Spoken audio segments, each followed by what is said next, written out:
रक्षाबंधन म्हणजे फक्त राखीचा सण नाही, तर भाऊ बहिणीच्या प्रेमाचा आणि गोड नात्याचा उत्सव.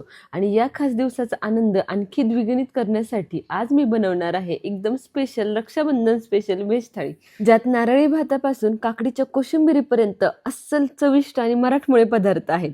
चला, मी ज्योती तुम्हा सर्वांचं मनापासून स्वागत करते शुभज्योत रेसिपीमध्ये. आणि लगेच सुरुवात करूयात आपल्या ह्या स्पेशल व्हेज थाळीला. व्हेज थाळीची सुरुवात होणार आहे ते गोडापासून. त्यासाठी आपण करणार आहोत सगळ्यात आधी आपला सुंदर असा नारळी भात. यासाठी इथे मी 1 वाटी इंद्रायणी तांदूळ स्वच्छ धुवून ठेवलाय. त्याचबरोबर अर्धी ते पाव वाटी खिसलेला गूळ आणि 1 वाटी खिसलेलं ओलं खोबरं घेतलंय. त्यानंतर घेतलेत काही खडे मसाले, अगदी बेसिक, वेलची, लवंग आणि दालचिनी. त्याचबरोबर लिंबू, काजू आणि दूध.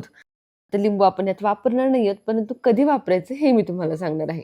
चला, तर सगळ्यात आधी कुकरमध्ये 3 ते 4 चमचे तूप गरम करायचं आणि तुपावरती आपल्याला खडे मसाले घालून एक फोडणी करून घ्यायची आहे. फोडणीमध्ये फक्त आपण लवंग, वेलची आणि दालचिनी हे 3च खडे मसाले वापरायचे आहेत.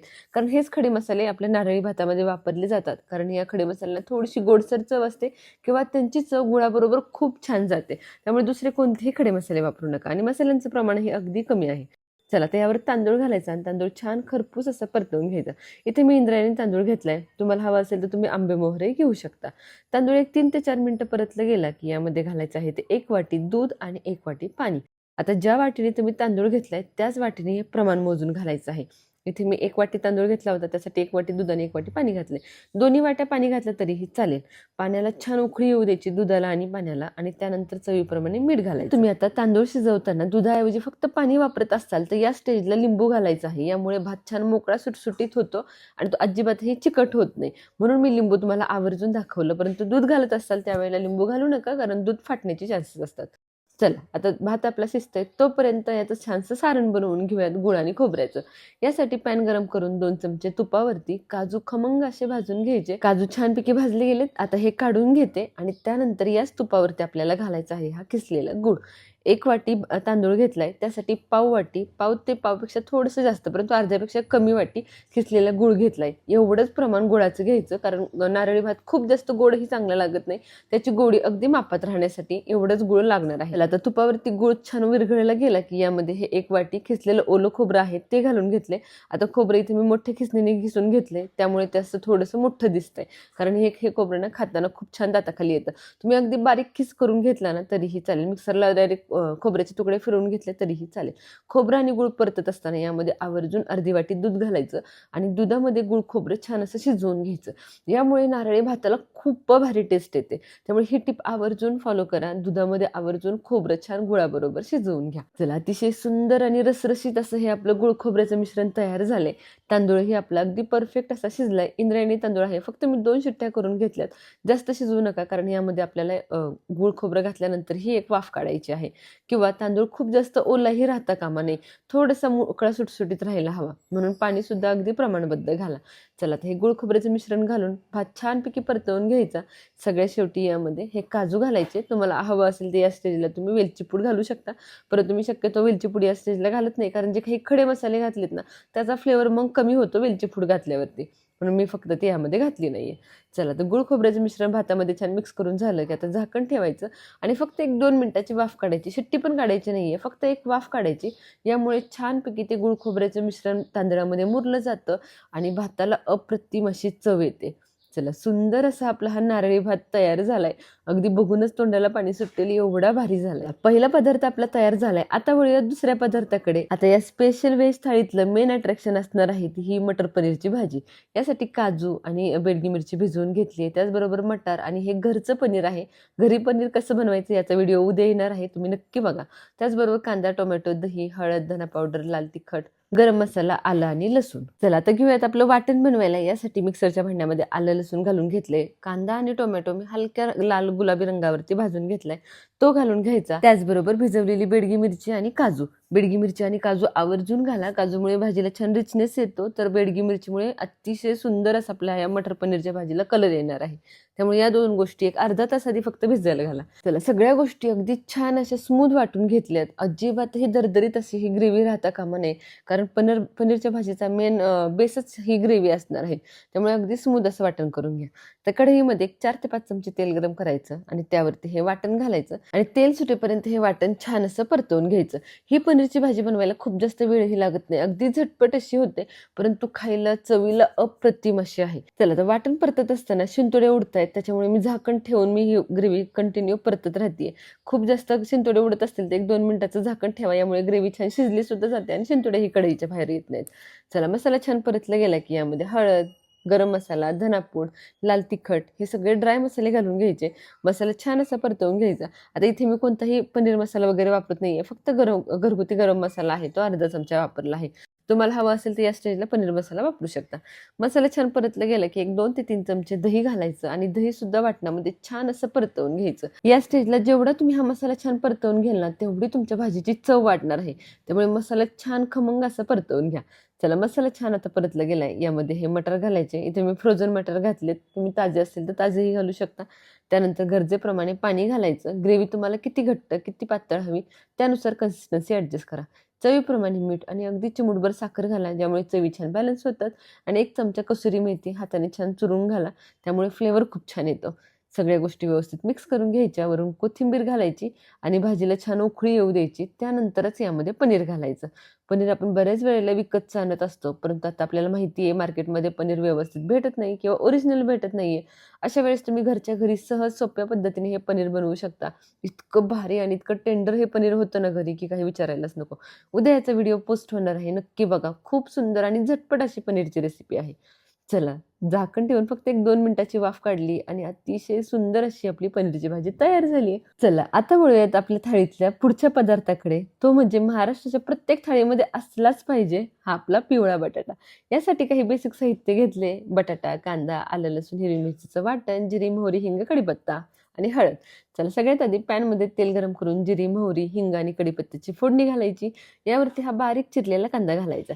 मी नेहमी बटाट्याच्या भाजीमध्ये एक पदार्थ घालते, ज्यामुळे बटाट्याची भाजी अजूनच टेस्टी होते. तो पदार्थ म्हणजे कसुरी मेथी. हो, जर तुम्ही कधी बटाट्याची भाजी बनवत असताना कसुरी मेथी घालत नसताल ना, तर एकदा फोडणीमध्ये नक्की घालून बघा. कसुरी मेथी घातल्यामुळे बटाट्याची भाजी चव अजून टेस्टी होते. चला कांदा छान परतला गेला की आलं, लसूण, हिरवी मिरचीचं वाटण घातले, कसुरी मेथी घातली.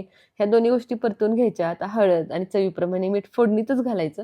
कधीही बटाट्याची भाजी बनवत असताना आवर्जून फोडणीमध्ये मीठ घाला, म्हणजे बटाट्याला एकसारखं असं मीठ लागतं. वरून मीठ घातलं तर ते तेवढं एकसारखं लागत नाही. आता बटाटा घालायचा, छान असा परतवून घ्यायचा. वरून भरपूर अशी कोथिंबीर घालायची आणि बटाट्याची भाजी बनवताना कधीही यावरती झाकण ठेवायचं नाही. फक्त बटाटा छान परतवत राहायचा. या पद्धतीने ही बटाट्याची भाजी केली ना, अतिशय टेस्टी अशी होते. चला खमंग अशी ही बटाट्याची भाजी तयार झाली आहे. आता वळूयात पुढच्या पदार्थाकडे आणि हा सुद्धा आपल्या महाराष्ट्राच्या थाळीतला अतिशय मानाचा पदार्थ आहे बरं का. तुम्हाला वाटेल असं का म्हणते, हो, कारण हे आहे फोडणीचं वरण. साधं वरण किंवा फोडणीचं वरण, कोणतंही वरण तुम्ही तुमच्या थाळीसाठी करू शकता. मला फोडणीचं वरण आवडतं, त्यामुळे म्हणून मी आवर्जून फोडणीचं वरण बनवते. यासाठी कढईमध्ये 1 4 चमचे तेल घातले. जिरी, मोहरी, कढीपत्ता, हिंगाची फोडणी घालायची. बारीक चिरलेला टोमॅटो घालायचा. टोमॅटो छान परतला गेला की हिरवी मिरची आणि लसूण ठेचून घेतले, ते घातले. आता सगळ्या गोष्टी परतून झाल्या की हळद घालून घ्यायची. अतिशय खमंग अशी फोडणी तयार झाली. यामध्ये ही शिजवलेली डाळ घालायची. इथे मी तूर डाळ आणि मूग डाळ मिक्स शिजवते, ते घालून घेतले. चवीप्रमाणे मीठ घालायचं आणि वरण छान उकळवून घ्यायचं. आता वरण टेस्टी होण्यासाठी एक गोष्ट लक्षात ठेवा, कधीही कोथिंबीर घालताना वरणाला थोडीशी उकळी येऊ द्या आणि त्यानंतर कोथिंबीर घाला, यामुळे वरणाची चव अजूनच वाढते. चला तर वरण छानपैकी मिक्स करून घ्यायचं आणि सुंदर रसरशीत असं दाटसर असं हे वरण तयार झाले. तुम्ही सुद्धा कधी या पद्धतीने फोडणीची डाळ बनवत नसताल ना, तर नक्की बनवून बघा. खूप भारी आणि खूप टेस्टी होते. चला आता वरण तयार झाले, काढून घेऊयात आणि आता वळूयात सगळ्यात महत्त्वाच्या आपल्या तळणीच्या पदार्थाकडे. कारण ताटामध्ये मेन अट्रॅक्शन असतं ते हे तळणीचे पदार्थ. यासाठी बटाटा छानपैकी साल काढून तो खिसून घेतलाय, म्हणजे त्याचे स्लायसेस करून घेतले. त्याचबरोबर बेसन पीठ, कोथिंबीर, तांदळाचं पीठ, मीठ, ओवा, लाल तिखट, हळद, जिरे आणि चवीप्रमाणे मीठ घेतले. सगळ्यात आधी आता बेसन पिठामध्ये आवर्जून 3 ते 4 चमचे तांदळाचं पीठ घालायचं, यामुळे भजी आपली छान कुरकुरीत व्हायला मदत होते. त्यानंतर जिरी, ओवा, चवीप्रमाणे मीठ, हळद, लाल तिखट आणि अगदी चिमूटभर खायचा सोडा घालायचा. चिमूटभरच घाला, खूप जास्त घालू नका, नाही तर भजी तेलकट होतात. आणि नाही घातलं तर भजी खूप जास्त पीठ निबार होतं किंवा खुसखुशीतपणा त्या भज्यांना येत नाही. त्यामुळे अगदी चिमूटभर घाला. थोडं थोडं पाणी घालत छान असं बॅटर तयार करायचं. बॅटर खूप जास्त पातळही करायचं नाही आणि खूप जास्त घट्टही ठेवायचं नाही. अगदी मीडियम अशी कन्सिस्टन्सी हवी आहे. बॅटर तयार झाले हे कसं ओळखणार? बॅटर छान मिक्स करून झालं की चमचा घ्यायचा, चमच्यावरती हे पीठ घ्यायचं आणि पालतं केल्यानंतर फक्त मध्ये एक रेष मारायची. करायची. ही रेष जर तुम्ही सरळ चमचा धरल्यानंतर एकजीव होत नसेल तर समजा बॅटर तुमचं परफेक्ट असं तयार झालंय. आणि आपण नेहमी प्लेन बटाट्याची भजी बनवत असतो, परंतु अशा पद्धतीने बनवली ना अजून छान टेस्टी लागतात. चला, आदल्या दिवशीच मी छान आळूची वडी शिजवून ठेवली होती, कारण दुसऱ्या दिवशी थाळीमध्ये तुम्हाला जर अशा वड्या वाढायच्या असतील, सर्व करायच्या असतील तर त्या तुम्ही आदल्या दिवशीच रात्री करून ठेवा, म्हणजे एक कामही वाचतं आणि थाळीमध्ये एक पदार्थ छान ॲडही होतो. कोथिंबिरीच्या वड्या असतील, आळूच्या वड्या असतील, आरामात आदल्या दिवशी तुम्ही शिजवून फ्रीजमध्ये ठेवू शकता. चला, वड्या छान तळून झाल्या, आता वळूयात आपल्या पापडाकडे. पापडही छान असे तळून घ्यायचे. तेल छान गरम झालं की पापड अगदी झटपट तळला जातो, त्यामुळे कधीही पापड कुरडई तळण्या अगोदर दुसरा कोणता तरी पदार्थ यामध्ये तळून घ्यायचा, म्हणजे तेलाचं टेम्परेचर छान मॅनेज होतं. या छोट्या छोट्या टिप्समुळेच ना आपला स्वयंपाक जास्त रुचकर, झटपट आणि अगदी पद्धतशीरपणे होतो. खूप जास्त वेळही लागत नाही. चला, आता सगळे पदार्थ तळून झालेत. आता वळूयात आपल्या भज्यांकडे. भज्याची प्रत्येक स्लाइस छान अशी पिठामध्ये डिप करायची आणि ती तेलामध्ये सोडून द्यायची. एका वेळेस जेवढे भजी तुमचे तेलामध्ये बसतायत तेवढेच सोडा, खूप जास्त सोडू नका, कारण आपण यामध्ये खायचा सोडा घातलाय. पीठ छान हलकं झालंय, त्यामुळे भजी टम्म असे फुगणार आहेत आणि ते जागाही घेणार आहेत. त्यामुळे जेवढे बसतायत तेवढेच भजी मी एका वेळेस सोडून घेते आणि खमंग कुरकुरीत होईपर्यंत भजी छान तळून घ्यायचे. ह्यात जे काही मसाले, जे काही फ्लेवर घातलेत ना, अफलातून अशी हे बटाट्याची भजी तयार होतात. म्हणजे तुम्ही हे भजी खाल्ल्यानंतर प्लेन भजी विसरूनच जाल, एवढे टेस्टी भजी तयार होतात. चला, पुढची बॅच ही याच पद्धतीने मी छान अशी तळून घेते. रक्षाबंधन असो, दसरा असो किंवा दुसरा कोणताही सण असो, व्हेज थाळी बनवायची म्हणलं की आपल्या सर्वांना असं टेन्शन येतं की बाबा किती पदार्थ बनवायचे आणि किती तो वेळ लागणार. परंतु अगदी एकाच एक पूरक पदार्थ तुम्ही बनवत गेला ना की झटपट अशी तुमची थाळी तयार होते. सगळ्यात शेवटी बनवायची आहे ती कोशिंबीर. कोशिंबीर बनवताना कधीही ती सुरुवातीला मध्ये न बनवता शेवटी बनवा, म्हणजे कोशिंबीरीला जास्त पाणी सुटत नाही. यासाठी मी काकडी खिसून घेतली. यामध्ये दाण्याचं कूट आणि चिमूटभर मीठ घालायचं आणि यावरती जिरी, मोहरी, कढीपत्ता आणि हिरवी मिरचीची फोडणी घालायची. या फोडणीमुळे आपली कोशिंबीर अतिशय भन्नाट टेस्टी होते. नेहमीची दह्याची कोशिंबीर तर आपण सगळेच बनवतो, परंतु या पद्धतीने जर तुम्ही कधी ही फोडणीची काकडीची कोशिंबीर ट्राय केली नसेल ना, तर एकदा नक्की ट्राय करून बघा. तुम्ही सुद्धा ह्या कोशिंबीरचे फॅन होऊन जाल, इतकी भारी टेस्टी लागते. बघता बघता सगळे पदार्थ आपले तयार झालेत आणि आता सगळ्यात शेवटची वेळ आहे, ती म्हणजे मऊ लुसलुशीत या चपात्यांची. चपात्या आवर्जून मी शेवटी ठेवते, कारण गरमागरम चपाती ताटामध्ये लगेच सर्व करता येते. फक्त थाळी बनवायला घेण्या अगोदर चपातीची कणिक भिजवून ठेवा, म्हणजे थाळीचे सगळे पदार्थ होईपर्यंत कणिक व्यवस्थित अशी भिजते आणि त्यामुळे तुमच्या चपात्या अशा मऊ लुसलुशीत होतात. आणि या चपात्या अगदी दिवसभर सुद्धा अशाच मऊ लुसलुशीत राहतात. फक्त कणिक व्यवस्थित भिजली जाणं सुद्धा तेवढंच महत्वाचं आहे. चला, चपाती ही झालीये. आता घेऊयात आपली थाळी सर्व करायला. तुम्ही चपात्यांऐवजी पुऱ्या आवडत असतील तर पुऱ्या सुद्धा या स्टेजला करू शकता. चला, थाळी सर्व करताना सुरुवात झाली आहे नारळी भातापासून, कारण गोड पदार्थ अगोदर ताटामध्ये वाढलाच गेला पाहिजे. चला, नारळी भात, पांढरा भात, त्याचबरोबर चपाती, लिंबू, लोणचं, काकडीची कोशिंबीर, बटाट्याची भाजी, वरण आणि त्याचबरोबर ही पनीर मटरची भाजी, खमंग कुरकुरीत अशी बटाट्याची भजी आणि खुसखुशीत अशी आपली आळूची वडी, त्याचबरोबर चविष्ट असा हा उडदाचा पापड. सगळ्यात शेवटी नारळी पौर्णिमा आहे म्हटल्यावर खोबऱ्याची वडी तर ताटाला असलीच पाहिजे.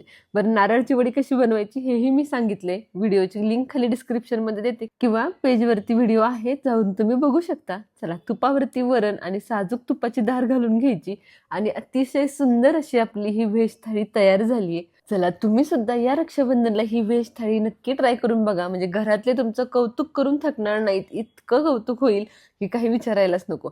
नारळी भात महत्वाचं, या पद्धतीने एकदा ट्राय करून बघा. तुम्ही जर कधी असं गुळाचा नारळी पाक केला नसेल किंवा माझ्या पद्धतीने कधी बघितला नसेल, केला नसेल, तर एकदा करून बघा. मला व्हिडिओवरती येऊन तुम्ही खरंच कमेंट करून सांगचाल की ताई खूप छान झाला म्हणून. त्याचबरोबर ही खुसखुशीत अशी बटाट्याची भजी तुम्ही बघू शकता, यातून किती पोकळ झालेत आणि वरून अगदी कुरकुरीत असे झालेत.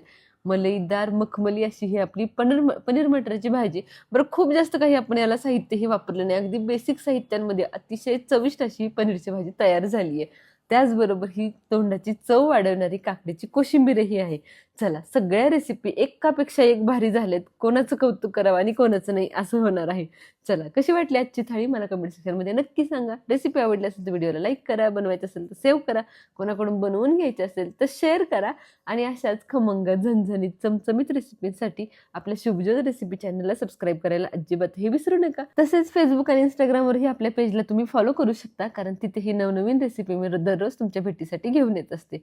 भेटूया पुन्हा एकदा अशाच चविष्ट, खमंग आणि रुचकर रेसिपी सोबत. धन्यवाद.